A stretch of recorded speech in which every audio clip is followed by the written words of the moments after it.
सो hi everyone, आज हम लोग बात करने वाले हैं लेक्चर नंबर 12 के पार्ट नंबर 2 की। ठीक है, देखिए कल तक हमने पढ़ लिया था सिकल सेल एनीमिया तक हमने कंप्लीट कर लिया था। अब उसके आगे बात करेंगे और बात स्टार्ट कर रहे हैं फिनाइलकीटोन्यूरिया नामक बीमारी से। ठीक है, तो फर्स्ट ऑफ ऑल फिनाइलकीटोन्यूरिया क्या है, ठीक है, और इसको मेटाबॉलिक डिसऑर्डर क्यों कहते हैं, हमको वो समझना है। ठीक, तो आइए स्टार्ट करते हैं फिनाइलकीटोन्यूरिया के बारे में। तो सबसे पहले इसके बारे में आप दो शब्द लिख लीजिए कि इट इज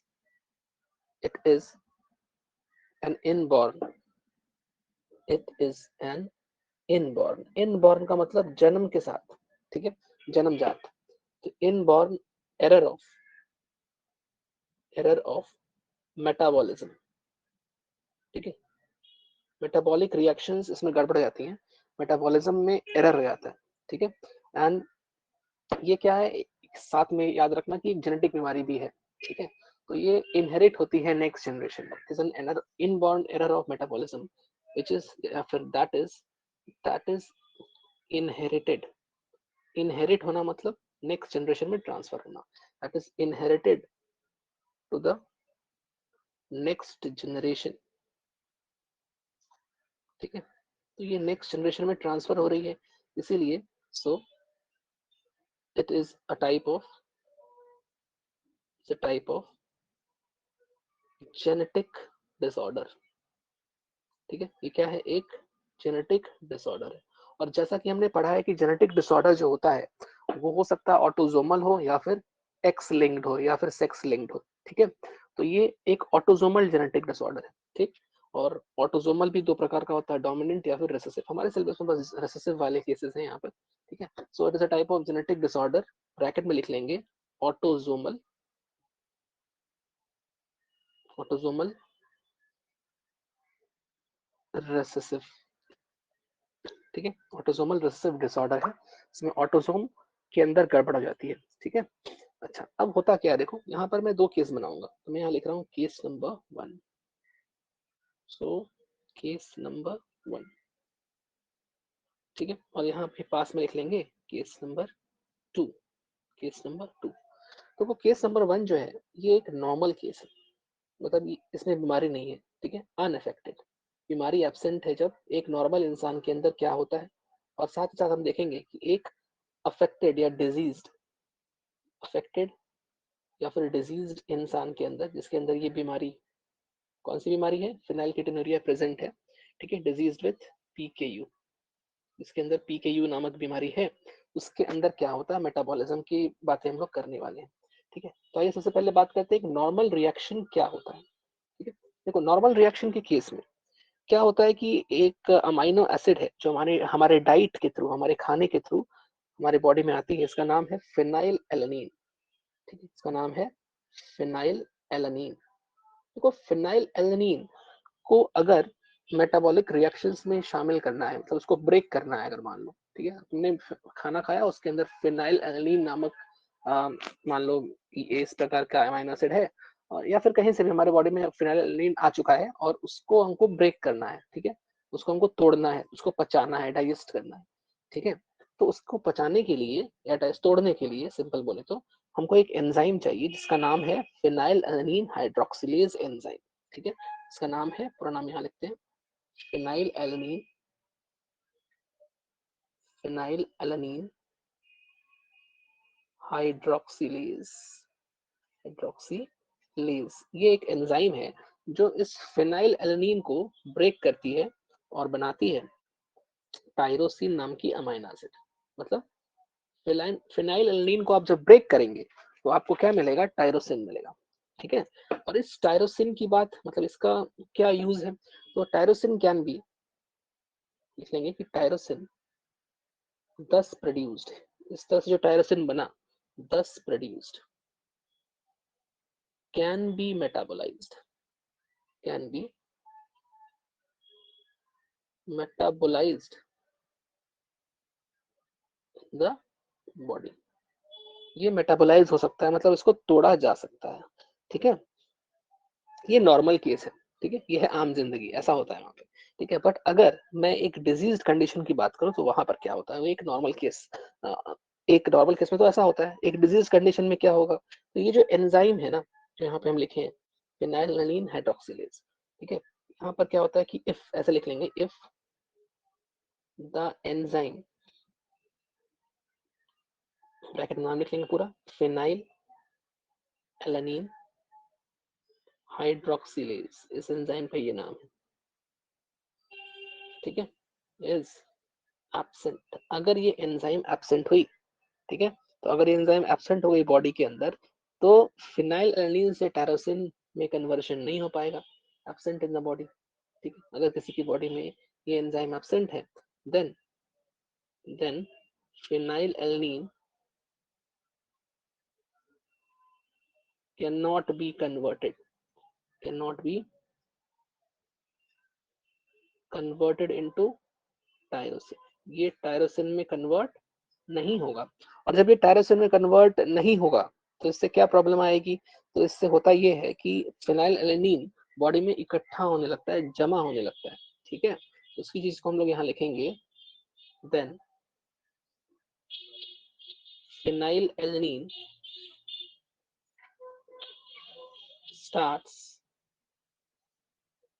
to accumulate, ठीक है, इन द बॉडी, क्योंकि वो ब्रेक तो हो नहीं पा रहा, तो वो एक्यूमुलेट होगा, जमा होगा, ठीक है। हो सकता है कि फिनाइलएलानिन और उसके कुछ डेरिवेटिव्स भी जमा हो, डेरिवेटिव समझते हो, फिनाइलएलानिन से ही कुछ और बना दिया गया मान लो, ठीक है, बट वो टूट नहीं पा रहा, ठीक है, फिनाइलएलानिन से ही कुछ नया बन रहा है लेकिन वो टूट नहीं पा रहा, तो वो भी जमा होगा जो नया बनेगा, ठीक है। Phenylalanine starts to accumulate in the body along with its along with its derivatives, अपने डेरिवेटिव्स के साथ फिनाइलएलानिन बॉडी में जमा होने लगेगा। सो फिनाइल पायरुवेट या फिनाइल पायरुविक एसिड एक प्रकार का डेरिवेटिव है फिनाइलएलानिन का, ठीक है। हमको डेरिवेटिव पे बात नहीं करनी है, हम लोग को बस फिनाइलएलानिन की बात करनी है। तो जब ये जमा होगा तो उससे कुछ दिक्कतें आएंगी, ठीक है, ठीक है। हम क्या लिखेंगे कि due to accumulation, next line लिखते हैं, आइए, ड्यू टू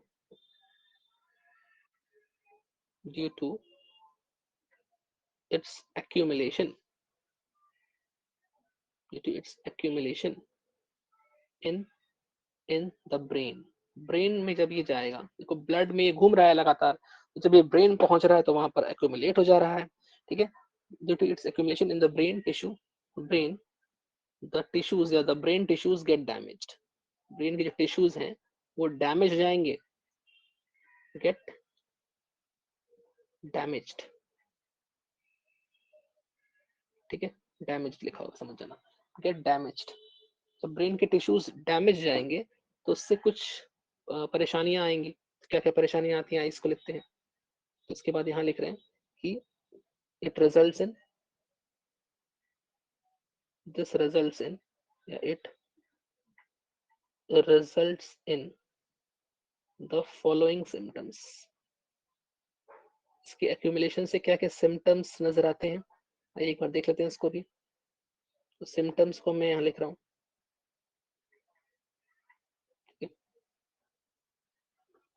चलिए सिम्टम्स लिख लीजिए। सबसे पहला सिम्टम, तो पॉइंट नंबर 1, एक मिनट कलर चेंज करें, हाँ, पॉइंट नंबर 1, मेंटल रिटार्डनेस, ठीक है, मानसिक रूप से विक्षिप्त रहेगा, मानसिक विकास नहीं होगा उस इंसान का, ठीक है, मेंटल रिटार्डेशन, ओके। इसी तरह से हो सकता है कि स्किन के जो कलर है, ठीक है, स्किन में कलर जो है वो खत्म हो जाए, ठीक है, हम इसको लिख सकते हैं कि स्किन पिगमेंटेशन, ठीक है। वैसे ये सब इतना इंपॉर्टेंट नहीं है, सबसे जरूरी चीज ये है कि मेंटल रिटार्डनेस खराब हो जाता है और किडनी खराब हो जाता है, तो आप इसको मत लिखो, आप सिंपल लिखो मेंटल रिटार्डेशन और किडनी डिसफंक्शन, दो चीजें आप ध्यान रखें, किडनी डिसफंक्शन। तो किडनी में डिसफंक्शनिंग क्यों हो जाती है, क्योंकि जब ये यूरिन मतलब ये जब ये किडनी में जाके एक्यूमुलेट होता है तो किडनी के स्ट्रक्चर्स भी खराब हो जाते हैं, ठीक है, किडनी के स्ट्रक्चर्स भी धीरे धीरे खराब होते हैं, जैसे ब्रेन के टिश्यूज डैमेज हो रहे हैं ऐसे किडनी के टिश्यूज भी डैमेज होंगे, ठीक है, और किडनी इनको एब्जॉर्ब नहीं कर पाता है, ठीक है। बहुत सारी चीजें हैं, तो आपको बस इतना याद रखना है कि दो चीजें इसके सिम्टम्स है, एक है मेंटल रिटार्डेशन और एक है किडनी डिसफंक्शन, ठीक है, इतना काफी है, ये है फिनाइल कीटोनूरिया, ओके। चलिए इसके बाद इसको कॉपी करिए पहले, इसके बाद बात करते हैं थैलासीमिया की। देखो थैलासीमिया क्या है, अब थैलेसीमिया जो है वो दो प्रकार का होता है, एक होता है थैलेसीमिया अल्फा, एक होता है थैलेसीमिया बीटा। ठीक है, ये अल्फा थैलेसीमिया, बीटा थैलेसीमिया, दो प्रकार के थैलेसीमिया है। तो मेरे पास स्पेस कितना है, क्योंकि इतना ही है। एनीवेज, तो सबसे पहले थैलेसीमिया के बारे में कुछ बेसिक इन्फॉर्मेशन ले लिया जाए। देखो, थैलेसीमिया भी एक ऑटोसोमल रिसेसिव डिसऑर्डर में, यहाँ लिख रहा हूँ कैसा है ये, autosomal, autosomal recessive disorder, recessive disorder है, ऑटोसोमल रिसेसिव डिसऑर्डर है। ठीक है, और ये दो प्रकार का होता है, लिख लेंगे कि it is of two types, it of two types. तो टू टाइप्स का क्या क्या होता है, एक होता है अल्फा थैलेसीमिया, ठीक है, अल्फा थैलेसीमिया, अल्फा थैलेसीमिया। तो थैलेसीमिया की स्पेलिंग कहीं कहीं ऐसे लिखी रहती है, कहीं कहीं बीच एस के बाद ए नहीं लिखा रहता, दोनों एक्सेप्टेबल है, कोई दिक्कत नहीं है। तो एक हो गया अल्फा थैलेसीमिया और एक होता है बीटा थैलेसीमिया। ठीक है, अब जो अल्फा थैलेसीमिया है ये क्यों होता है, तो देखो अल्फा थैलेसीमिया क्रोमोसोम नंबर 16, ठीक है, क्रोमोसोम नंबर 16, तो इसको आगे लिखते हैं अभी, पहले आप स्टार्ट करें। अच्छा, तो हमने क्या क्या पढ़ा, हमने पढ़ा कि ऑटोसोमल रिसेसिव डिसऑर्डर है, और ये किस चीज को अफेक्ट करता है वो पढ़ लीजिए कि ये ब्लड सेल्स को अफेक्ट करता है। ठीक है, यहाँ पर जो है जो ब्लड अनीमिया हो जाता है, it's a type of anaemia, भी लिख लो कि it is a type of anaemia, it is a type of anaemia. ठीक है, तो यहाँ पर ब्लड सेल्स के नंबर कम रहते हैं, वो क्यों होता है देखा जाएगा, रुको अभी। दो शब्द भी आएंगे, एक आता है क्वांटिटेटिव, एक होता है क्वालिटेटिव, उसके बारे में भी बात करेंगे अभी। ये लिखे यहाँ पर कि इट कॉजेस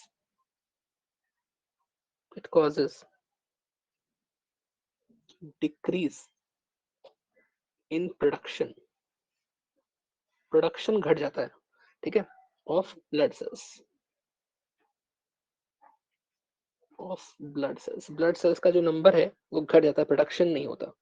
ठीक है, जिसकी वजह से क्या हो जाता है, it which causes anaemia, causing या लीडिंग टू अनीमिया। एनीमिया जानते हो, एनीमिया मतलब जहां पर ब्लड की कमी हो, लीडिंग टू एनीमिया। तो thalassaemia is a type of anaemia. ठीक है, तो क्वांटिटी की बात हो रही है। ठीक है, since the quantity since the quantity of blood cells decreases, hence it is also called, इसको एक और नाम भी दिया गया है, क्वांटिटेटिव एनीमिया। ठीक है, क्वांटिटी घटा दे रही है। दूसरी बात, अब देखो ये होता क्या है, कॉज के बारे में स्टडी कर लेते हैं। तो मैं यहाँ लिखूंगा कॉज, चलिए कॉज स्टार्ट करते हैं। सबसे पहले समझ के रखिए कि जब कोई दो पेरेंट्स हैं, ठीक, दो पेरेंट्स कैसे हैं, हेट्रोजाइगस कंडीशन में। हम लोग यहाँ पे डिजीज की बात करें, आपने पढ़ा है ना कि रेसेसिव डिसऑर्डर है और ऑटोसोमल रेसेसिव डिसऑर्डर है, मतलब जब रेसेसिव कंडीशन एक्सप्रेस होंगे तभी तभी जाकर ये डिजीज एक्सप्रेस होता है। मान लो तो पेरेंट ले लिए, मान लो एक पेरेंट है, मदर लिख लिया, समझना, एक मदर है और एक फादर है। ठीक, जो मदर है एक्स एक्स होगी और जो फादर है वो एक्स वाई होगा, लेकिन सिंस ये ऑटोसोमल है ना, तो हमको एक्स क्रोमोसोम पे ध्यान नहीं देना है। ठीक है, मदर और फादर के पास सही बात है एक्स एक्स और एक्स वाई ये सब होता है, बट एक्स क्रोमोसोम पर यहाँ पर कोई डिजीज नहीं पाई जाती। ये जो डिजीज है थैलेसीमिया की, ये ऑटोसोम पर पाई जाती है, और ऑटोसोम्स मदर और फादर में एक समान होते हैं। ठीक है, वहां पे कोई डिफरेंस नहीं होता है, जैसा ऑटोसोम का स्ट्रक्चर मदर में है वैसा ही फादर में भी है, मतलब वो सेक्स पे डिपेंड नहीं करता है कि मेल में है या फीमेल में। ठीक है, ये ऑटोसोमल डिजीज है, ये सेक्स पे डिपेंड नहीं करती। तो यहाँ पर मदर को अगर मैं बोलूँ कि ये अगर कैरियर है मान लो, तो मैं इसका लिखूंगा ऐसे, कैपिटल है स्मॉल है। ठीक है, अगर मैं फादर को लिख रहा हूँ कैरियर, तो ये भी कैपिटल है स्मॉल है। आपको सिकल सेल एनीमिया वाला कंडीशन याद होगा। ठीक है, जैसे मान लो मैं लिख रहा हूँ कि कोई डिजीज रेसेसिव कंडीशन में एक्सप्रेस करती है, और मैंने लिख दिया कैपिटल ए, बताओ यहाँ पर डिजीज एक्सप्रेस होगी, नहीं होगी, तो ये कैसा होगा, डिजीज इज नॉट एक्सप्रेस्ड। ठीक है, मैं यहाँ लिख रहा हूँ ऐसे थोड़ा बड़ा करके। अगर मुझे डिजीज को एक्सप्रेस करवाना है और मैं लिख रहा हूँ कि अगर कैपिटल ए प्रेजेंट है, बताओ डिजीज एक्सप्रेस करेगा, नहीं। डिजीज कैसा है, ये ऊपर देखो क्या लिखा है, ऑटोसोमल रिसेसिव, मतलब जब रिसेसिव कंडीशन में ऑटोसोम होगा तभी ये एक्सप्रेस करेगा। यहाँ तो कैपिटल है, कैपिटल मतलब डोमिनेंट है, डिजीज यहाँ पर एक्सप्रेस नहीं करेगी, disease will not express, will not express, समझे। अच्छा अगर मान लो कैपिटल ए और स्मॉल ए है तब क्या होगा, तो देखो यहाँ पर स्मॉल ए तो एक्सप्रेस कर नहीं पा रहा क्योंकि रेसेसिव है, ठीक है, तो यहाँ पे डिजीज विल नॉट एक्सप्रेस। जब स्मॉल ए और स्मॉल ए दोनों साथ में प्रेजेंट तभी जाकर डिजीज एक्सप्रेस करेगी, इस कंडीशन में डिजीज विल एक्सप्रेस। तो ऑटोसोमल रिसेसिव डिसऑर्डर तभी एक्सप्रेस करता है जब दोनों स्मॉल ए साथ में प्रेजेंट हो, ठीक है। तो हम मान के चल रहे हैं कि दोनों पेरेंट कैसे हैं, कैरियर है, ये देखो कैरियर, ठीक है, कैरियर को हम क्या बोलते हैं, कैरियर मतलब कैपिटल ए स्मॉल है, तो ये पेरेंट और ये फादर और मदर दोनों कैसे हैं, कैपिटल ए स्मॉल है, ठीक है। यहाँ से आप गैमेट बनाइए पहले, कैपिटल ए स्मॉल है, यहाँ से भी गैमेट बनाइए कैपिटल ए स्मॉल है, चलो फ्यूज कराइए, कैपिटल ए कैपिटल ए, इसको इसके साथ फ्यूज कराइए, कैपिटल ए स्मॉल ए, इसका इसके साथ, स्मॉल ए और कैपिटल मतलब कैपिटल पहले लिखो, कैपिटल ए स्मॉल ए, और स्मॉल ए साथ में स्मॉल ए स्मॉल। तो इन चार बच्चे, चार पॉसिबिलिटी निकली, इसमें से कौन डिजीज्ड होगा, क्या ये डिजीज होगा, डिजीज तो एब्सेंट है नहीं ना, क्या ये डिजीज होगा, नहीं, ये डिजीज होगा नहीं, तो सिर्फ और सिर्फ ये डिजीज है, ठीक है। ये वाला कैसा है, अफेक्टेड है, अफेक्टेड विथ विथ थैलेसीमिया, ठीक है, इसमें डिजीज विल एक्सप्रेस, और सुना रही है, इसी में डिजीज एक्सप्रेस करेगी ये वाले केस में, ठीक है। तो यही चीज है, यही थैलेसीमिया इस तरह से एक्सप्रेस करता है। तो एंजाइटी में शुरुआत में भी आप पाओगे लिखा होगा कि जब दोनों पेरेंट्स कैरियर होते हैं, ठीक है, और वो दोनों अनअफेक्टेड होते हैं, वो कैरियर को बीमारी नहीं होती, ठीक है, वो बीमारी को ट्रांसफर करता है, कैरी करता है, बट वो खुद बीमार नहीं होता, याद रखना। कैरियर पेरेंट अगर दोनों को दोनों कैरियर होंगे तब उनका जो एक उसमें से एक चांसेस है कि इसका जो बच्चा होगा उसके पास स्मॉल ए वाली जीन्स आएंगे, देखो यहाँ पे चार में से एक चांस है ना, चार बच्चे में से एक बच्चा अफेक्टेड है, ऐसा सोचो, ठीक है। अब ये ऐसा क्यों हुआ कि अफेक्ट हो पा रहा है, तो हमने ऊपर पढ़ा भी है कि यहाँ पर दो प्रकार के थैलेसीमिया है, एक है अल्फा और एक है बीटा। आइए समझते हैं कि अल्फा और बीटा कैसे बनते हैं, तो उसको स्पेस बनाते हैं। आइए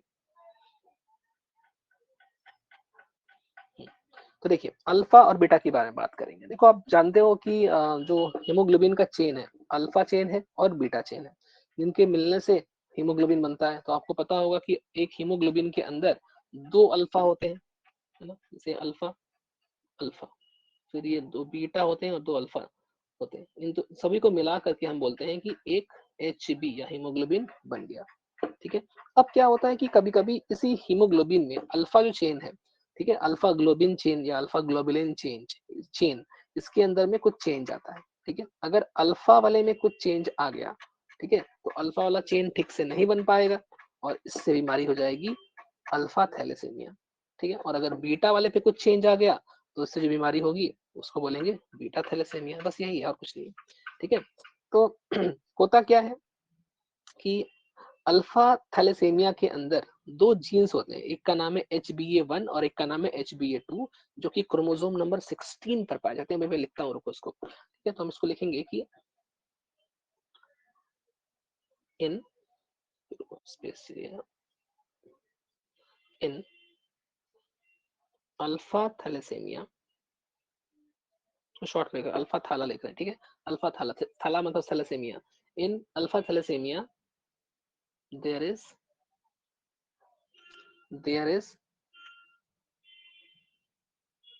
म्यूटेशन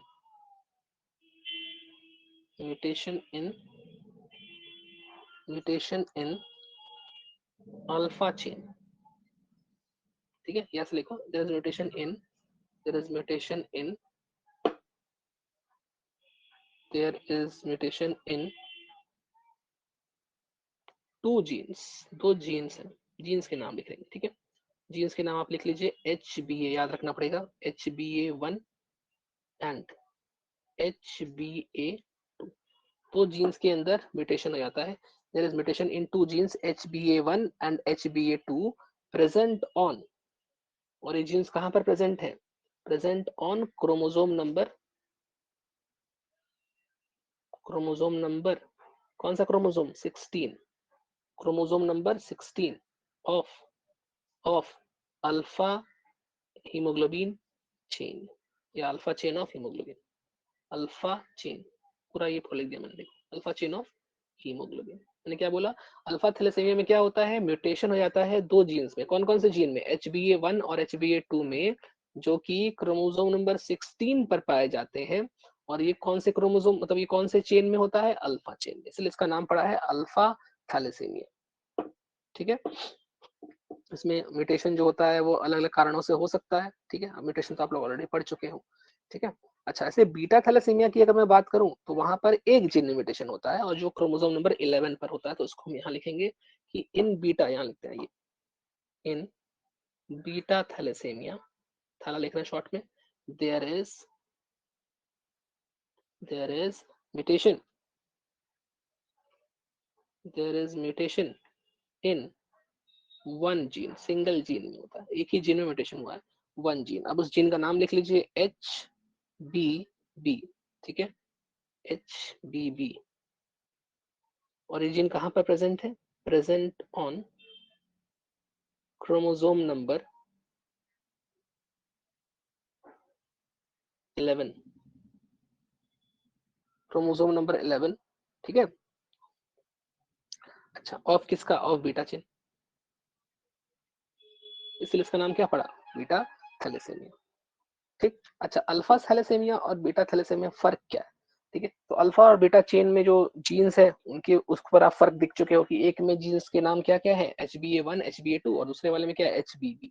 दूसरी बात, अल्फा ये जो थैलेसीमिया है, थैलेसीमिया, थैलेसीमिया और सिकल सेल एनीमिया में क्या फर्क है। तो थैलेसीमिया के बारे में आपने ऑलरेडी यहाँ पढ़ा था, यहाँ लिखा था ना, थैलेसीमिया क्या है, क्वांटिटेटिव, ये देखो क्वांटिटेटिव एनीमिया है, जबकि सिकल सेल एनीमिया जो है वो क्वालिटेटिव है। ठीक है, तो इसके लिए थोड़ा सा स्पेस बना के यहाँ लिख लिया जाए कि, थोड़ा नेक्स्ट पेज पे लिखते हैं, जगह नहीं है यहाँ पे, खिचड़ी हो जाएगा। पहले से कॉपी करो, एक लाइन और लिखना है मुझे बस। चलिए नेक्स्ट पेज पे आइए, यहाँ पर थोड़ा सा स्पेस बनाते हैं हल्का सा। चलिए, तो यहाँ लिखेंगे कि difference between thalassaemia and sickle cell anaemia. देखो दोनों ही एक प्रकार से एनीमिया है, लेकिन दोनों एनीमिया में फर्क क्या है। ठीक है, तो हम बोलेंगे कि सिकल सेल एनीमिया में जो क्वालिटी होती है ब्लड की वो खराब हो जाती है ना, वहां पे क्वालिटी खराब होती है, सिकल सेल बन जाता है, sickle shaped cell, biconcave नहीं बनता, सिकल बनता है, क्वालिटी गड़बड़ हो गई। तो sickle cell anaemia is a qualitative, qualitative मतलब क्वालिटी खराब हो गई। ठीक है, ऑफ अनीमिया, ये भी अनीमिया ही है। ठीक है, वाइल वाइल हम जिसकी बात करें थैलेसीमिया की, while thalassaemia is a quantitative, is a quantitative disorder of anaemia. ये क्या है, क्वांटिटी खत्म हो जा रही है, देखो आरबीसी का नंबर घट जा रहा है इससे। ठीक है, यहाँ पर हेमोग्लोबिन का नंबर घट जा रहा है। ठीक है, तो नंबर घट रहा मतलब क्वांटिटी, अमाउंट की बात हो रही है, जबकि SCA मतलब सिकल सेल एनीमिया में क्वालिटी की बात होती है। ये एक बहुत बड़ा फर्क है दोनों के बीच, और दोनों से ही अनीमिया हो जाता है, बस यही है। चलिए, तो ये हुआ थैलेसीमिया के बारे में डिटेल्स। अब आइए एक सवाल कर लिया जाए इसके ऊपर। तो आइए देखिए सवाल क्या कहता है। सवाल कहता है कि both the parents are carriers for thalassaemia, दोनों ही पेरेंट्स कैरियर्स है, then find the probability of offsprings resulting in affected child. दोनों पेरेंट्स कैरियर्स हैं, ये देखिए ये एक सवाल था जो हम यहाँ पे सॉल्व कर चुके हैं ऑलरेडी। ठीक है, तो वही वाला सवाल है। तो दोनों पेरेंट्स अगर कैरियर हैं तो एक कैपिटल है स्मॉल है, दूसरा वाला भी कैसा हो, कैपिटल है स्मॉल है। ध्यान रखना, आपको याद रखना है कि थैलेसीमिया जो है ये ऑटोजोमल रिसेसिव, AR लिख रहे हैं शॉर्ट में, ऑटोजोमल रिसेसिव डिसऑर्डर है। इसलिए जब हम मेल और फीमेल लिखते हैं तो यहाँ पर हम XY XX ये सब नहीं लिखते, क्योंकि ऑटोजोम को लिखना है हमको, X क्रोमोसोम को Y क्रोमोसोम को नहीं लिखना।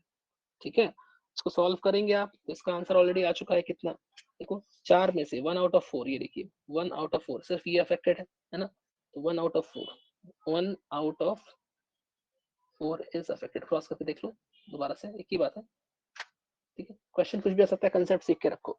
ठीक है, कंसेप्ट आएगा तो कोई भी क्वेश्चन बन जाएगा, तो क्वेश्चन रटना नहीं है, समझना है। 1/4 इज अफेक्टेड, मतलब 1/4 1/4 × 100 कर दो तो कितना आएगा आंसर, 25%। आंसर 25% है। किस तरह से करना है, ठीक है। इसको देख लो एक बार, इसको भी देख लो, ठीक है। चलिए आगे बढ़ते हैं और बात करते हैं इसके बाद सिस्टिक फिब्रोसिस की। देखो सिस्टिक फिब्रोसिस जो है ये अब सिलेबस में नहीं रहा, ठीक है। तो वैसे सिस्टिक फिब्रोसिस मतलब एक ऐसी बीमारी है, मतलब पुराने वाले तुम्हारे सिलेबस, पुराने वाले जो क्वेश्चंस आए होंगे देखो सिलेबस में, उनको पुराने सिलेबस में ये मिलता है, बट अब ये तुमको नहीं पढ़ना, तुम चाहो तो उसको छोड़ भी सकते हो। हम सोच रहे कराएं कि नहीं कराएं, छोड़ दो, इसको रहने दो, ठीक है, इसको रहने दो, नॉट इन सिलेबस,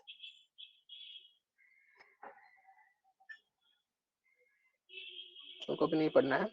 पहले ही यहाँ से क्वेश्चन आते थे, बट क्योंकि अब नहीं पढ़ना है तो बेकार में क्या इस पे टाइम वेस्ट किया जाए, ठीक है। चलिए इसके आगे बढ़ा जाए और कुछ अदर डिसऑर्डर्स की बात करेंगे, क्रोमोसोमल डिसऑर्डर्स की। तो क्रोमोसोम्स के अंदर जो चेंजेस आते हैं क्रोमोसोमल डिसऑर्डर कहा जाता है, ठीक है। तो क्रोमोसोमल डिसऑर्डर्स क्या होते हैं, पहले सबसे पहले तो ये समझ के रखो, क्रोमोसोम के अंदर में जो चेंजेस आ रहे हैं, ठीक है। तो हम यहाँ लिखेंगे ड्यू टू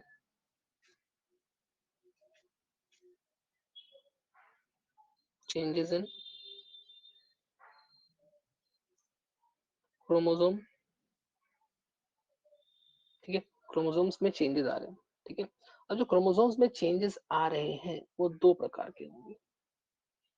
एक मिनट को मेरे को चेक कर दो, नेक्स्ट पेज पे स्पेस है, इसे नहीं करना पड़ेगा, चलो ठीक है कोई नहीं।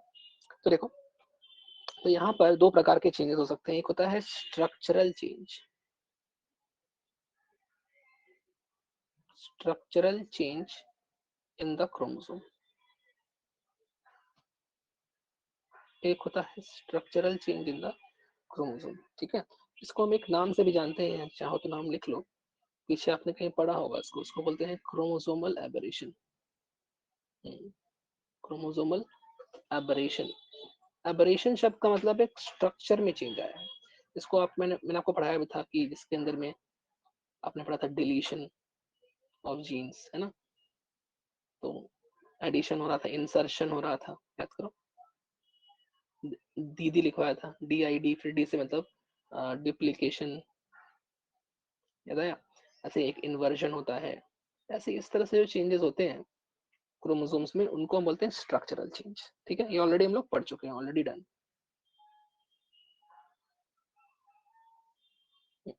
ऑलरेडी कंप्लीटेड, डन, ठीक। दूसरा जो चेंज आता है वो होता है न्यूमेरिकल चेंज, ठीक है। न्यूमेरिकल चेंज क्या, आइए देखते हैं।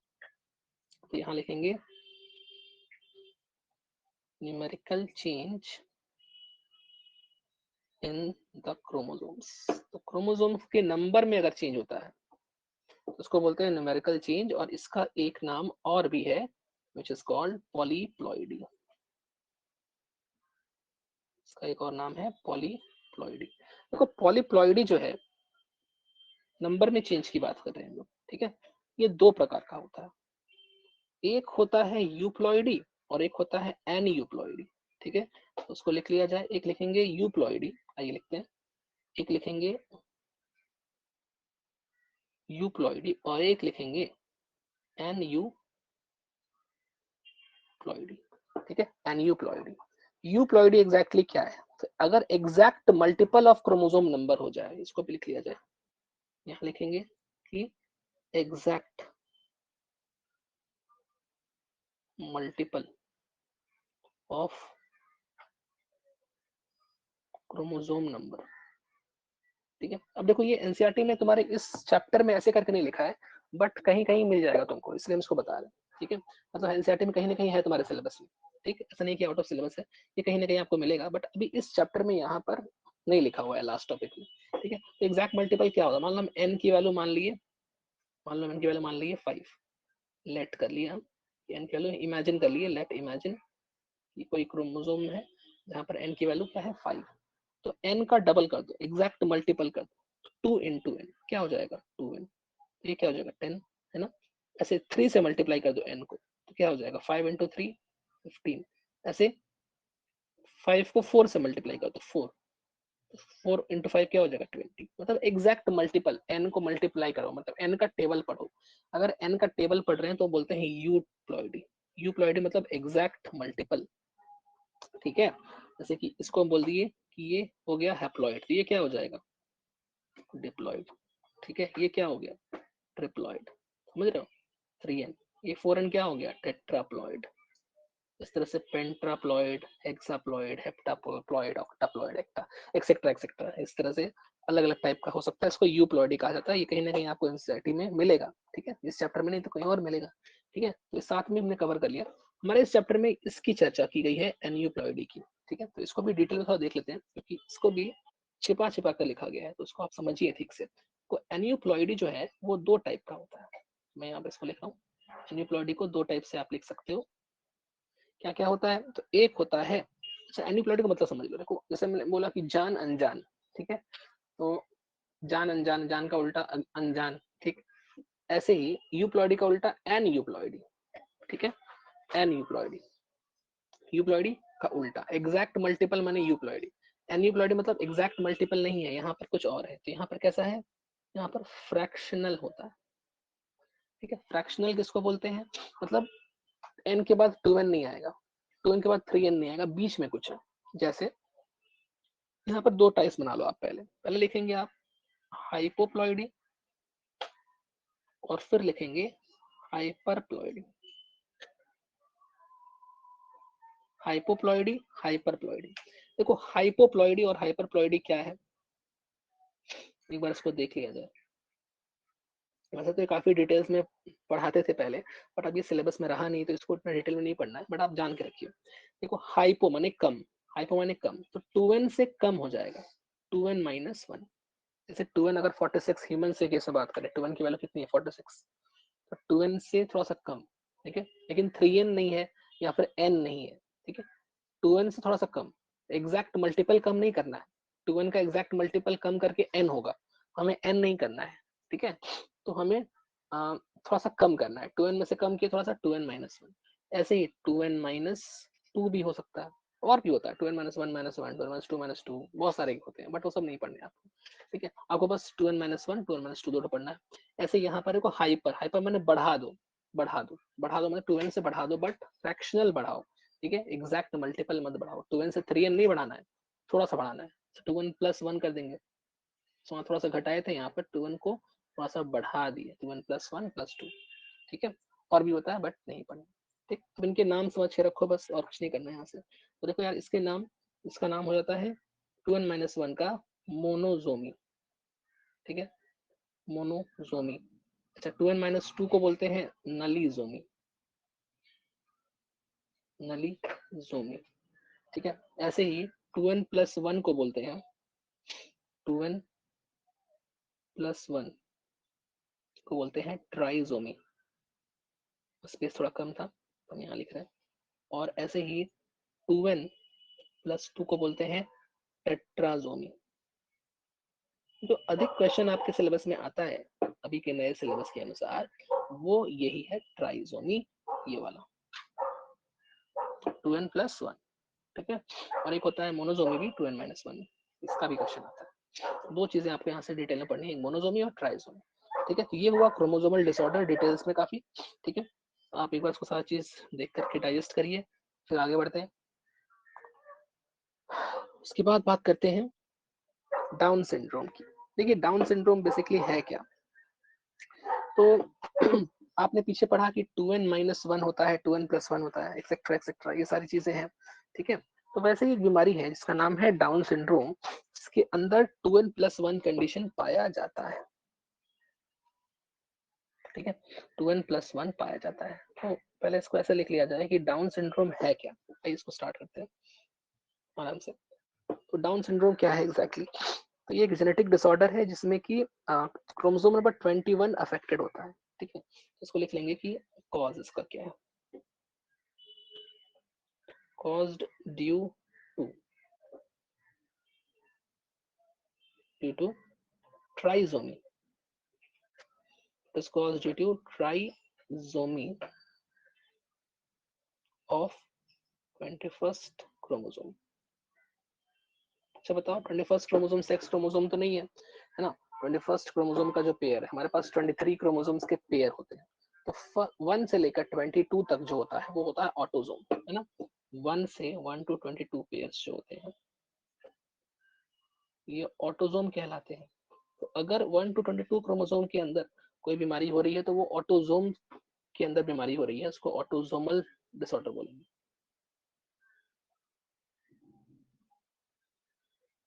ठीक है, और अगर मान लो 23rd पेयर की बात हो रही है जिसमें एक्स एक्स है या फिर एक्स वाई हो गए, मेल या फीमेल जो भी है, तो उसको बोलेंगे सेक्स लिंक्ड डिसऑर्डर। ठीक है, सेक्स क्रोमोसोम है ये, तो अगर इसके अंदर कुछ बीमारी होती है तो उसको बोलते हैं एक्स लिंक्ड या फिर sex linked disorder.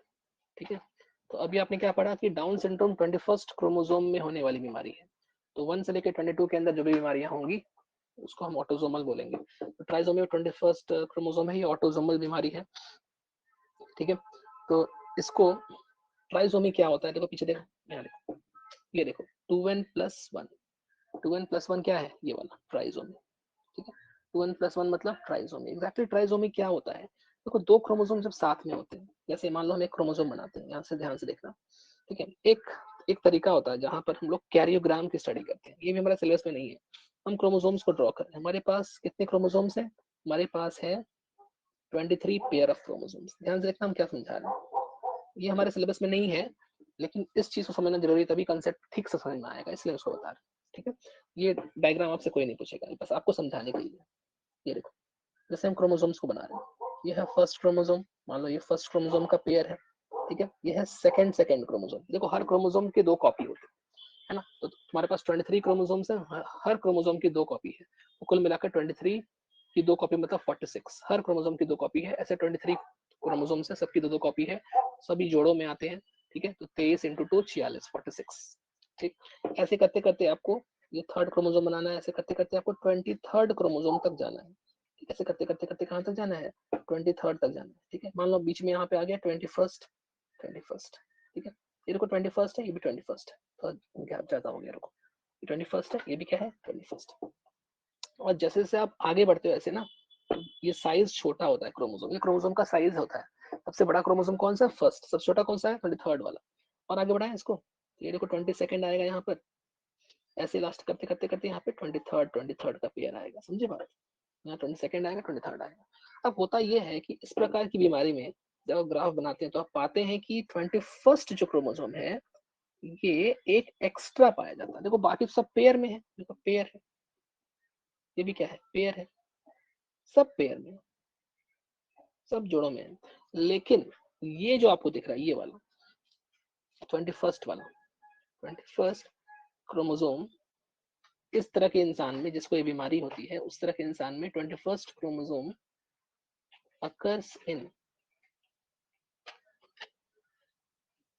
Trisomic condition. Trisomic condition, trisomic मतलब तीन यहाँ पर पाए जाते हैं, दो के बदले, पेयर के बदले तीन होता है यहाँ पर।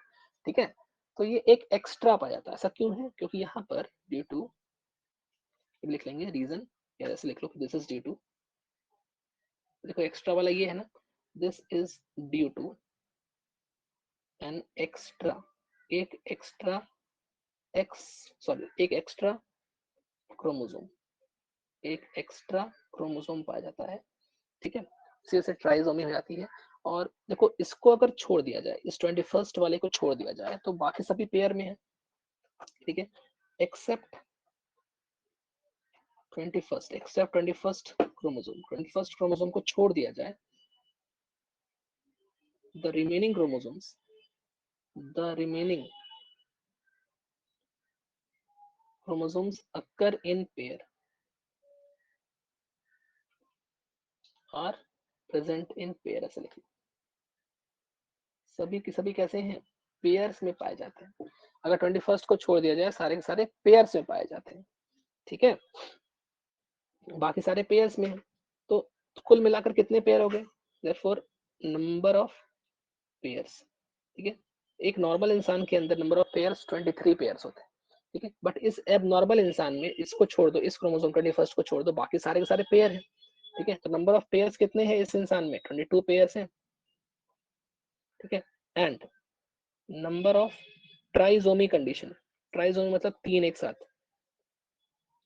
कितने कितनी जगह पर ट्राइसोमी है, सिर्फ इस जगह पर ट्राइसोमी है, तो एक जगह पर ट्राइसोमी, ठीक है। तो अगर मैं यहाँ से नंबर निकालूं 22 पेयर, 22 पेयर माने जोड़ा, मतलब क्रोमोसोम का नंबर कितना 44, ठीक है। इसमें देखो, इसमें ट्राइसोमी, ट्राइसोमी माने 3, ठीक है। एक जगह ऐसा है जहां पर 3 क्रोमोसोम है, इन दोनों को जोड़ोगे तो कितना आएगा 47 आएगा ना।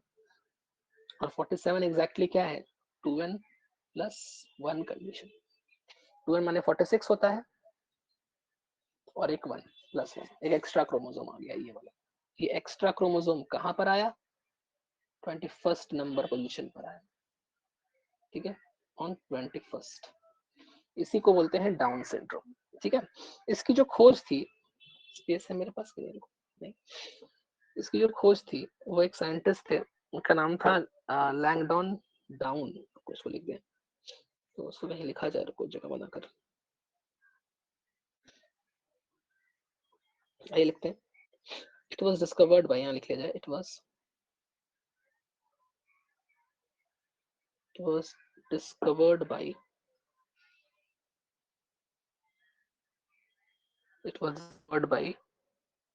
लैंगडॉन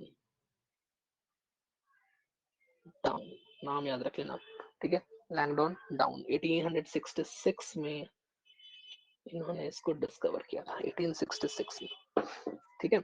अब से कुछ सिम्टम्स होते हैं इस प्रकार के, मतलब इस जो इससे बीमारी से ग्रसित होता है जो बच्चा, उसके कुछ सिम्टम्स होते हैं जिसके ऊपर एक इसका फोटो भी है, उनको दिखाते हैं। पहले यहाँ तक कॉपी करो, दिखाते हैं। तो सिम्टम्स के लिए थोड़ा जगह लिख लिया जाए, रुको।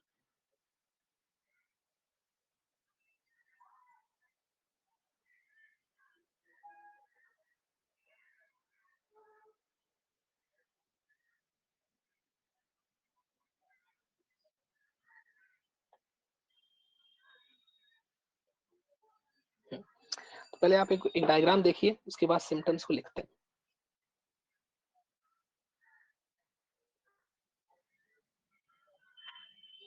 ये देखिए डाउन सिंड्रोम के बारे में, तो यहाँ पर सिम्टम्स लिखने की जगह बना के रखी है मैंने, आप यहाँ भी लिख सकते हो और वहां भी लिख सकते हो, ठीक है।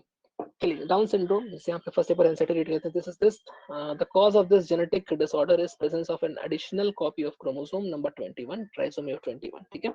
21 पर 3 क्रोमोसोम हो जाते हैं, एक एडिशनल हो जाता है। This disorder was first described by Langdon Down 1866. The affected individual is, देखो इसका symptoms तो मैं यहाँ लिखा symptoms क्या क्या हो जाएगा, फर्स्ट लिखा जाए। देखो अफेक्टेड जो बच्चा होता है, ठीक है, इसका जो स्टेचर होता है, मतलब इसका जो लंबाई होती है, ठीक है, कैसी होती है शॉर्ट, ठीक है, शॉर्ट इन हाइट, ठीक है। इसके बाकी बॉडी पार्ट सब कुछ शॉर्ट होते हैं, ठीक है। इसका जो हेड होता है, देखो हेड इसका हेड कैसा होता है छोटा होता है और राउंड शेप में होता है, ठीक है। जैसे इंसान का हेड पूरी तरह से राउंड नहीं होता, बट इस बच्चे का जो हेड होगा वो कैसा होगा राउंड होगा, ठीक है। देखो इसको ऐसा दिख रहा हो आपको, देखो राउंड, ठीक है, राउंड हेड, तो राउंड हेड ये लिख लेंगे, राउंड हेड सब याद करने वाली चीजें हैं, ठीक है। देखो इसका जो टंग होता है, टंग मतलब देखो इसकी जो जीभ होगी, मान लो जीभ बनाया जाए ऐसे करके, तो जीभ के अंदर इस तरह से फटी फटी जीभ होगी इसकी, ठीक है। इसको बोलते हैं फरो इन टंग, ठीक है। इसको पॉइंट नंबर 3 आप लिख लोगे, फरोड टंग, ठीक है, फरोड टंग, फटी हुई जीभ, ठीक है। उसकी तरह से और अगर पढ़ना है, जैसे कि इसका जो माउथ है पूरी तरह से क्लोज नहीं होता है, देखो partially closed mouth, fourth number point लेंगे, partially closed, partially closed mouth, ठीक है, या पार्शियली ओपन माउथ, एनसीईआरटी में ओपन करके लिखा है, एक ही बात है बस, पार्शियली ओपन माउथ, माउथ पूरी तरह से बंद नहीं रहता, थोड़ा सा खुला रहता है, एक ही बात है, ठीक है। इसका जो पाम होता है, पाम मतलब देखो इसकी जो हथेली है, ये देखो हथेली, इस पर जो मतलब रेखाएं होती है ना, वो ऐसी होती है जैसे कि एक हथेली बनाई जाए, मतलब बच्चे की हथेली है, ठीक है, तो उसमें एकमात्र ऐसी रेखा होगी, ठीक है। हमारे यहाँ हाथ में कैसी रेखाएं होती हैं, ऐसे ऐसे ऐसे ऐसे, है ना, बट इसके अंदर ऐसी रेखा होगी, इसको बोलते हैं पाम क्रीज, इसको बोलते हैं पाम क्रीज। देखो पाम इज ब्रॉड, चौड़ा होता है पाम, इसका जो हथेली है चौड़ी होती है और पाम क्रीज होती है, इसकी हाथों की निशानी जो होती है वो गायब रहती है, एक ही सिंगल निशानी होती है। ठीक है, तो हम यहाँ लिखेंगे पाम क्रीज। ठीक है, और एक साथ लिख लेंगे पाम इज ब्रॉड। सब आपको याद करना पड़ेगा कि क्वेश्चन यहाँ से आते हैं। ठीक है, इसके अलावा कुछ और भी चीजें हैं, जैसे कि इसकी फिजिकल एक्टिविटीज जो होती हैं वो ठीक से काम नहीं करती। फिजिकल एक्टिविटीज का एग्जैक्टली मतलब ऐसे कि मान लो आप उसको कुछ आ, काम दोगे बोलने का, मतलब कुछ बोलोगे उसको तो कि एक काम करो कि आप कोई सामान उठाकर एक जगह से दूसरी जगह रखो। ठीक है, तो वो समझ नहीं पाएगा चीज को, फिजिकल एक्टिविटी नहीं कर पाएगा। ठीक है, इसको बोला जाएगा मान लो कि आप साइकिल चलाओ, वो नहीं चला पाएगा साइकिल, गिर सकता है साइकिल चलाने में। ठीक है, या फिर आपसे बोलो कि क्रिकेट खेलो, बैटिंग करो, बॉलिंग करो, वो नहीं कर पाएगा। ठीक है, तो फिजिकल एक्टिविटीज, ठीक है, physical activities are retarded, retarded रहेगा, तो ठीक से नहीं कर पाएगा, कर सकता है लेकिन ठीक से नहीं कर पाएगा। ऐसे ही साइकोमोटर जो है और मेंटल डेवलपमेंट जो होता है, साइकोमोटर मतलब कि जैसे फिर से वही ड्राइविंग हो गई, टाइपिंग हो गई, ठीक है, लिखना हो गया, ठीक है, जैसे क्रिकेट खेलना हो गया, सो साइकोलॉजिकली वो कोई एक्टिविटी नहीं कर पा रहा है। ठीक है, psychomotor and mental retardness, mental development is affected. ये पॉइंट्स हैं, आप नोट्स में ऐड करें।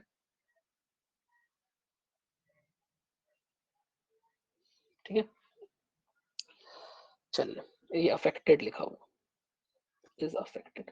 ठीक, यहाँ पे मैं थोड़ा सा और ऐड कर दूं, जैसे कि साइको वाली जो बात हो रही है, तो यहाँ पर से ड्राइविंग हो गया, ठीक है, टाइपिंग हो गया, राइटिंग हो गया, ये सारी एक्टिविटीज साइकोमोटर नर्व्स द्वारा कंट्रोल होती है, वो जो कि इसमें रिटार्डेड रहती है, ठीक से नहीं होती। फिजिकल में हो गया जैसे कि चलना फिरना, ठीक है, थ्रोइंग, मतलब थ्रोइंग की बात हो रही है, ठीक है, या कोई कोई चीज ग्रैब करना, पकड़ना, उठाना, ये सब ठीक से नहीं कर पाएगा वो। ये हो गया फिजिकल एक्टिविटीज। और मेंटल का मतलब वही दिमाग का, जो दिमाग उसका ठीक से काम नहीं करेगा। तो ये हुआ डाउन सिंड्रोम का डिटेल। ठीक है, एक बार से कॉपी करो, फिर पीछे चलते हैं वापस। हो गया, आइए वापस चलते हैं पीछे। तो ये हो गया डाउन सिंड्रोम कंप्लीट। ये लास्ट सेकंड पेज पर, लास्ट सेकंड पेज वहां से लिख लेना। चलो ठीक है, आइए नेक्स्ट क्लाइनफेल्टर सिंड्रोम की बात कर लेते हैं। आइए चेंज करें इसको। क्लाइनफेल्टर सिंड्रोम क्या है? देखो, क्लाइनफेल्टर सिंड्रोम मेल्स में अफेक्टेड होता है, मतलब मेल्स अफेक्टेड होते हैं इसमें, और ये भी एक प्रकार की ट्राइजोमी है। ठीक है, ये भी क्या है? Is a trisomy of, it is a trisomy, is a trisomy of x chromosomes. ठीक है, या एक्स क्रोमोसोम ना लिखो आप, ट्राइजोमी ऑफ सेक्स क्रोमोसोम लिख लो, या ट्राइजोमी ऑफ सेक्स क्रोमोसोम के बदले आप ऐसा भी लिख सकते हो, here an extra copy of X chromosome is present. यहाँ पर एक्स क्रोमोसोम की एक एक्स्ट्रा कॉपी प्रेजेंट है इन मेल्स। तो मेल्स में नॉर्मली क्या होता है, एक्स वाई होता है। ठीक है, तो यहाँ पर एक एक्स्ट्रा आ जाएगा, तो एक एक्स्ट्रा आ जाएगा, माने यहाँ पर हो जाएगा एक्स एक्स वाई। ठीक है, एक्स्ट्रा आ गया, ये वाला एक्स्ट्रा है। तो सेक्स क्रोमोसोम को एक्स वाई होना चाहिए था, लेकिन ये अब तीन हो गए, एक्स एक्स और वाई तीन हो गए, ट्राइजोमी हो गया। ठीक है, तो यहाँ पर जो उनको मतलब क्रोमोसोम्स का स्ट्रक्चर दिखता है वो कैसा होता है, 47 दिखता है। मतलब क्रोमोसोम कितने हो जाएंगे, जैसे कि डाउन सिंड्रोम में भी 2n+1 था, नंबर ऑफ क्रोमोसोम हो जाएंगे 47। मतलब ये, मतलब ये क्या हो जाएगा, ये हो जाएगा ट्राइजोमी ऑफ सेक्स क्रोमोसोम। ठीक है, ट्राइजोमी ऑफ सेक्स क्रोमोसोम। चलिए, अब इससे कुछ सिम्टम्स है, ये भी आप समझ के रखिए, इसका भी एक पिक्चर लास्ट में मिलेगा आपको, बट अभी हम लोग को उसका काम नहीं है, बस हम लोग सिंपल लिखते हैं पहले। तो आइए इसका सिम्टम्स लिख लिया जाए,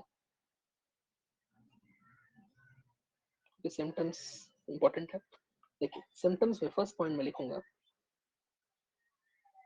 क्योंकि ये मेल्स में अफेक्टेड होता है, तो मेल में जो मसल्स का डेवलपमेंट है वो ठीक ठाक होता है, ठीक है।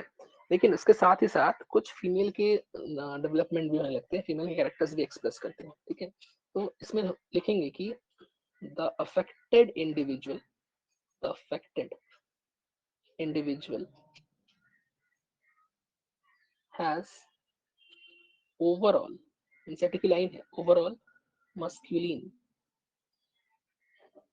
मस्कुलिन मतलब मतलब मेल वाले, मस्कुलिन मतलब मेल वाले, ठीक है, मेल वाले जो भी कैरेक्टर्स है वो होते हैं। Overall masculine, masculine development, masculine development मतलब मेल जैसी बॉडी,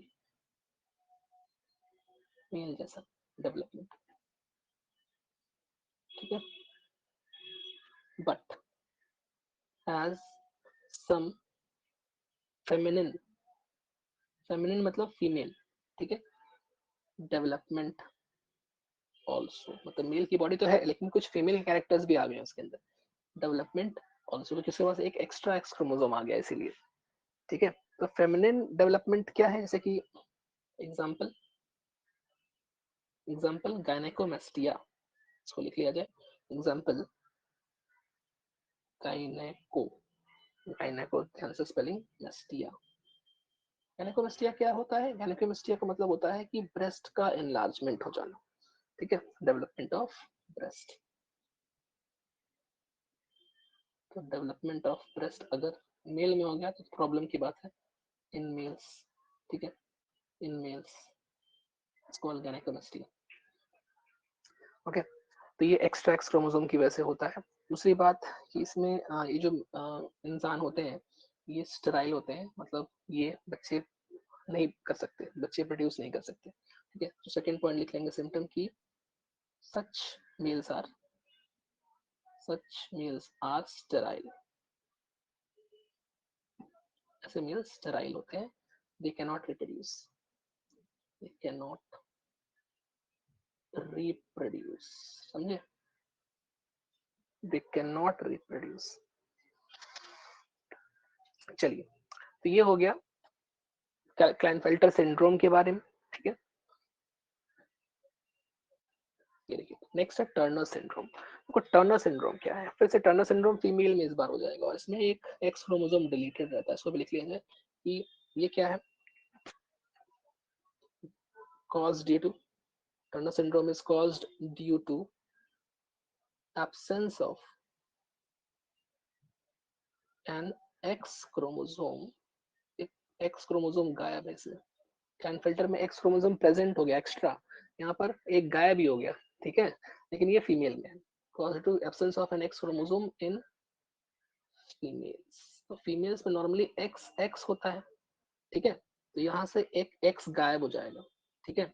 जब एक एक्स गायब हो जाएगा, देखो ऐसे यहाँ लिखते हैं, नॉर्मली एक्स एक्स होता है, यहाँ से एक माइनस एक्स कर दो तो ये एक्स तो रहेगा, एक एक्स गायब हो गया, दूसरा एक्स जो गायब हो गया उसके लिए हम यहाँ लिखते हैं जीरो, ठीक है, तो इसको बोलते हैं एक्स ओ, ठीक है, लॉस ऑफ या absence of one X, absence of an X chromosome, एक एक्स क्रोमोसोम गायब हो गया, ठीक है। तो इसको एक्स ओ बोलते हैं, एक्स जीरो बोलते हैं। अब इसके भी सिम्टम्स आप याद करिए और कुछ नहीं करना है यहाँ से, यहाँ लिखिए सिम्टम्स,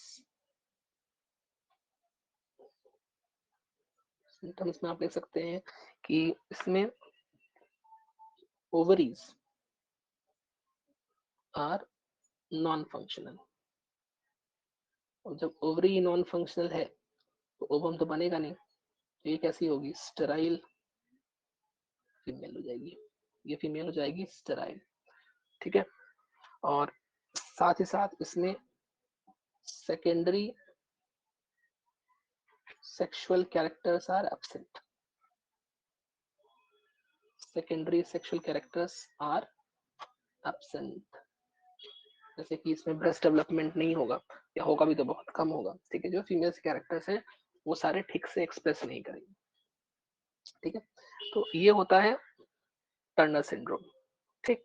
अच्छा दूसरी बात, जैसे ये किसका एग्जाम्पल अभी आप याद रखिए, तो जैसे मैंने आपको पढ़ाया था ना अभी, जैसे ट्राइजो में पढ़ाया था तो मोनोजो में पढ़ाया था साथ ही साथ, ये देखो देखो हाइपोप्लॉइडी, यहाँ पे ध्यान दो, यहाँ क्या लिखा है, मोनोजोमी, है ना, मोनोजोमी। तो मोनोजोमी क्या है, 2n-1, ठीक है। वही चीज यहाँ पर वापस आते हैं, आइए।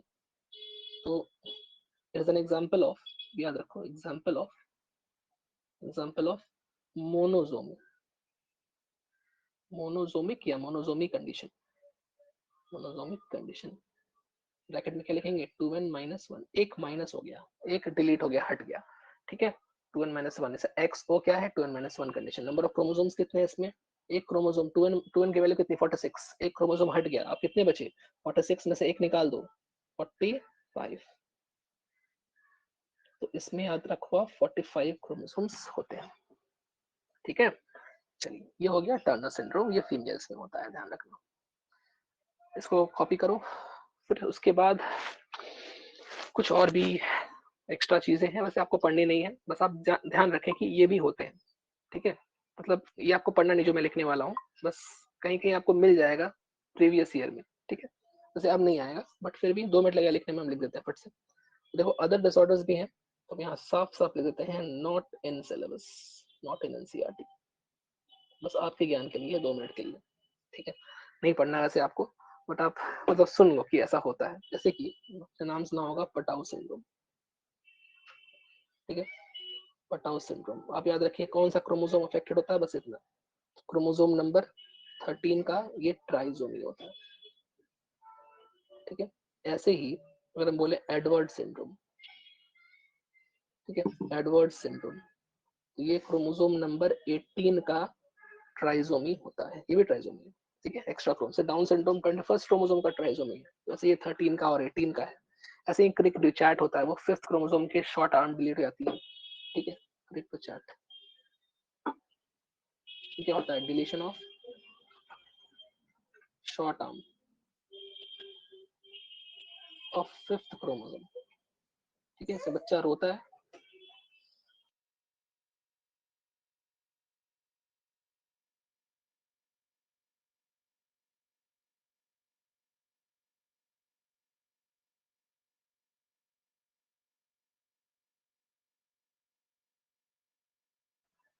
चलो कोई नहीं। और क्या होता है इसके अलावा, जैसे क्रिक deletion of short arm of 5th chromosome हो गया, और एक्स वाई वाई भी एक होता है, इसको बोलते हैं जेकब्स। एक होता है एक्स एक्स एक ट्रिपल एक्स, ठीक है, होता है ट्रिपल एक्स, इसमें को फीमेल्स में ट्रिपल एक्स हो जाता है, इसको बोलते हैं सुपर फीमेल, ठीक। ऐसे ही एक और होता है, इसको बोलते हैं जेकब सिंड्रोम, ठीक है। अभी आपके ऊपर, आप चाहो तो याद कर लो, अदरवाइज छोड़ दो, हम बता दे रहे कौन सा पढ़ना है कौन सा नहीं पढ़ना, ठीक है। ये एक्स वाई वाई होता है, ये कहाँ होता है, फीमेल्स में, इसको बोलते हैं super male, sorry super female, इसको बोलते हैं सुपर फीमेल, इसको बोलते हैं सुपर मेल, ठीक है। बस इतना ही करना है, बहुत है। चलिए आगे बढ़ा जाए। देखिए एनसीईआरटी की लाइंस पढ़ ली जाए और इस टॉपिक को खत्म किया जाए, फिर एक पेडिग्री के ऊपर कुछ क्वेश्चंस कराएंगे, चैप्टर खत्म हो जाएगा। तो आज नहीं कराएंगे, पेडिग्री वाला कल करेंगे। देखो हीमोफीलिया, हमने कल इसको पढ़ा था हीमोफीलिया को। देखो एक्स लिंक या सेक्स लिंक रिसेसिव डिजीज है, it shows it's transmission from unaffected carrier female, ठीक है। अनअफेक्टेड कैरियर फीमेल मतलब एक्स एक्स एच, ठीक है, खुद बीमार नहीं है बट कैरी कर रही है, तो सम ऑफ द मेल प्रोजेनी, मतलब अपने बच्चे में अगर इसका लड़का हुआ तो एक्स क्रोमोसोम यहाँ से इसके पास आएगा और फादर से वाई आएगा, मतलब ये हीमोफिलिक हो जाएगा। एक एग्जांपल है queen Victoria. In this disease single protein that is a part of cascade of protein, cascade मतलब बहुत सारा, एक के बाद एक बहुत सारे ग्रुप ऑफ प्रोटीन्स, ठीक है, ग्रुप ऑफ प्रोटीन्स, ग्रुप की बात समझ लो, बहुत सारा, ठीक है। Involves involve in clotting of blood is affected, मतलब ब्लड क्लॉटिंग में जो प्रोटीन्स इन्वॉल्व होते हैं, जो ग्रुप ऑफ प्रोटीन इन्वॉल्व होते हैं, उसमें चेंज आ जाता है। Due to this in an affected individual a simple cut, अगर छोटा सा भी कट निकल जाएगा मान लो, तो उससे भी क्या होगा, नॉन स्टॉप ब्लीडिंग होगी, खून बहता ही रहेगा, बहता ही रहेगा, ऐसा हो जाता है। हेटेरोजाइगस फीमेल कैरियर और हीमोफीलिया में भी ट्रांसमिट में ट्रांसमिट डिजीज टू सन, ये हेटेरोजाइगस यही है, दिस इज हेटेरोजाइगस, कल पढ़ाया भी था, हेटेरोजाइगस फीमेल, ठीक है। फीमेल को हेटेरोजाइगस कब बोलेंगे, जब दोनों एक्स क्रोमोसोम एक जैसे ना हो तब, ठीक है, एक नॉर्मल हो और एक हीमोफिलिक हो, ठीक है, जैसे हेटेरोजाइगस है, ओके। आगे देखो, the possibility of female becoming haemophilic is extremely rare, बहुत कम चांस है कि फीमेल भी हीमोफिलिक हो। कब होगा, जब दोनों के दोनों ही एच एच हो जाए, तब ऐसा ये अफेक्टेड होगी, तभी अफेक्टेड होगी, बहुत कम चांस है कि दोनों एक्स क्रोमोसोम अफेक्टेड हो, ठीक है।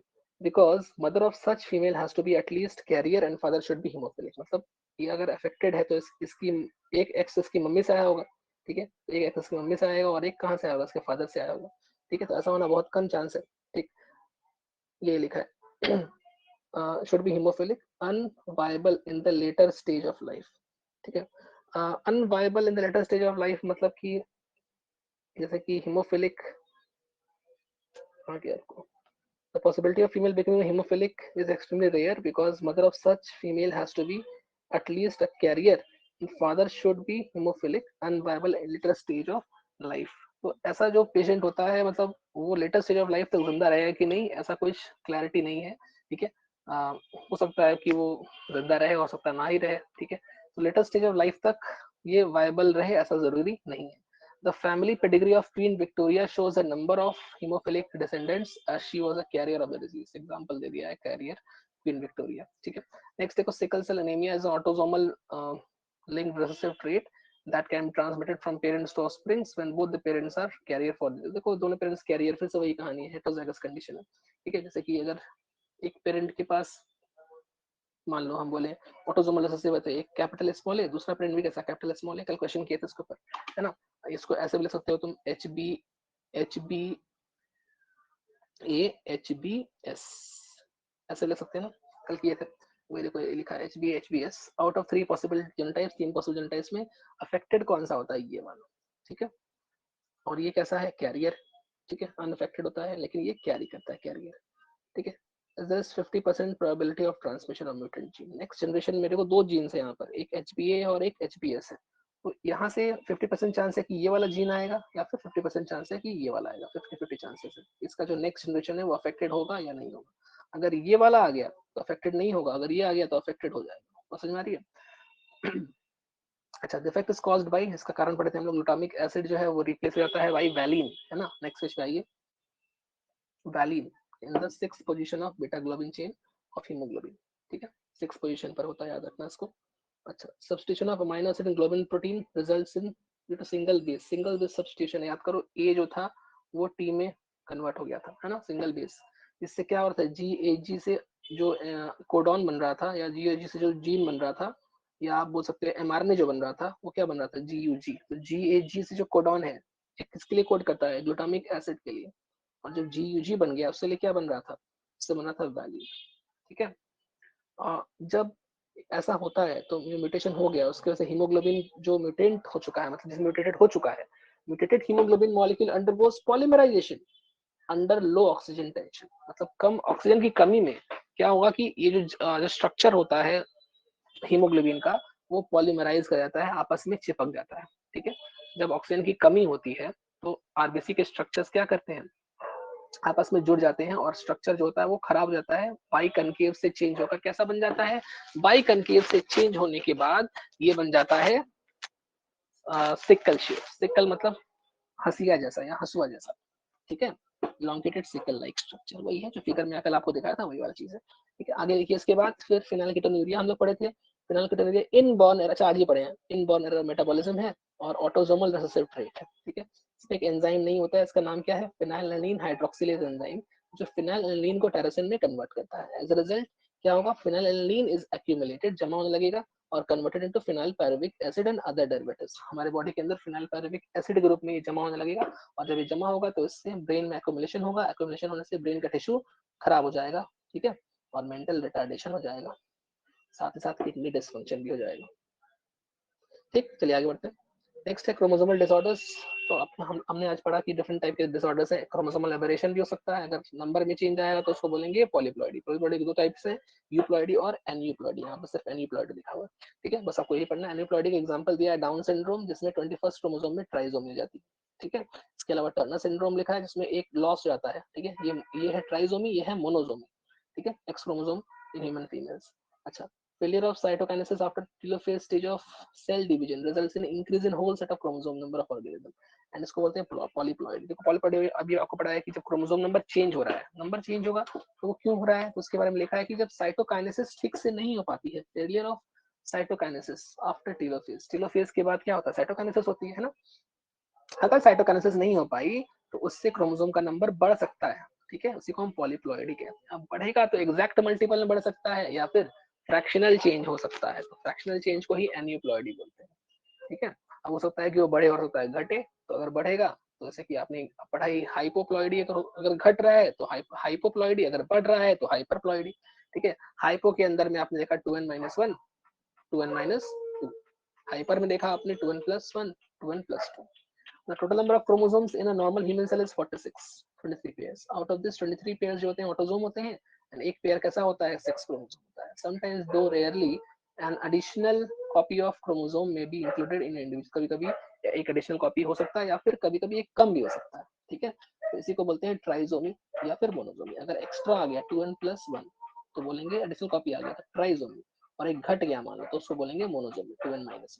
ये आपको पढ़ना है, ठीक है। इसके अलावा और भी होते हैं बट यहाँ लिखा नहीं तो मैंने पढ़ाया मैंने डिटेल में कुछ, ठीक है।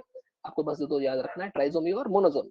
सच a situation leads to very serious consequences in the individual, बहुत सारी कॉन्सिक्वेंस मतलब उसकी इफेक्ट, बहुत सारे इफेक्ट पड़ते हैं उसका। Down syndrome, Turner syndrome, Klinefelter syndrome are common examples of chromosomal disorder. कुछ एग्जांपल्स हैं, 3 एग्जांपल्स आगे देखिए।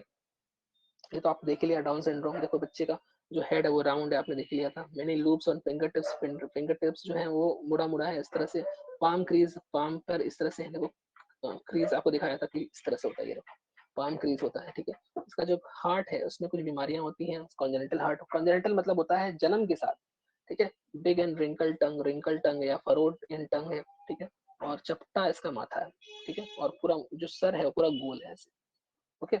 ये हो गया इसका स्ट्रक्चर, ठीक। साथ ही साथ देखो यहाँ पर आपको क्रोमोसोम के नंबर दिख रहे होंगे, देखो ये फर्स्ट क्रोमोसोम है, ये सेकंड क्रोमोसोम, थर्ड है, फोर्थ है, फिफ्थ है, 6 7 8 9 10 11 12 13 14 15 पेयर में है सब, 16 17 18 19 20, ठीक है, 21 22 23। अब यहाँ पे एक एनसीईआरटी में गड़बड़ है, यहाँ 22nd वाले क्रोमोसोम को 3 दिखा दिया है, ठीक है। 21st की बात करनी चाहिए, 21st में अगर 3 होंगे तो उसको ट्राइजोमी को हम डाउन सिंड्रोम कहते हैं। 21st में दिखाना चाहिए था, ये 22nd में दिखा दिया, थोड़ा सा गड़बड़ है। एनीवेज चलिए जो भी है आगे बढ़ा जाए। इसके बाद देखिए क्लाइनफेल्टर सिंड्रोम है, देखो ये देखो क्लाइनफेल्टर सिंड्रोम में एक्स एक्स वाई, नॉर्मली ये एक्स एक्स होना, एक्स वाई होना चाहिए था, बट अब क्या हो गया, एक्स्ट्रा एक्स आ गया, तो एक्स एक्स वाई ट्राइजोमी है। इसका एक एक्स गायब हो गया तो एक्सो है, टर्नर है, ठीक है। ये क्लाइनफेल्टर है और ये टर्नर सिंड्रोम है, ये केएस है और ये टीएस है। Turner syndrome, Klinefelter syndrome. Klinefelter देख लेगा फट से। The genetic disorder is also caused due to presence of an additional copy of X chromosome, extra X आ गया इसके पास, जिसके से एक्स एक्स वाई बन गया, 47 क्रोमोसोम हो गया इसके पास। नंबर ऑफ क्रोमोसोम कितने हैं, 47, इसमें कितना एक घट गया, 45, ठीक है। Such an individual has overall masculine development, however feminine development भी हो जाता है इसके अंदर, ब्रेस्ट का एनलार्जमेंट, गायनेकोमेस्टिया, ठीक है। और ये स्टेराइलता रिप्रोड्यूस नहीं कर सकता, ये हो गया tall stature with feminine character, ठीक है।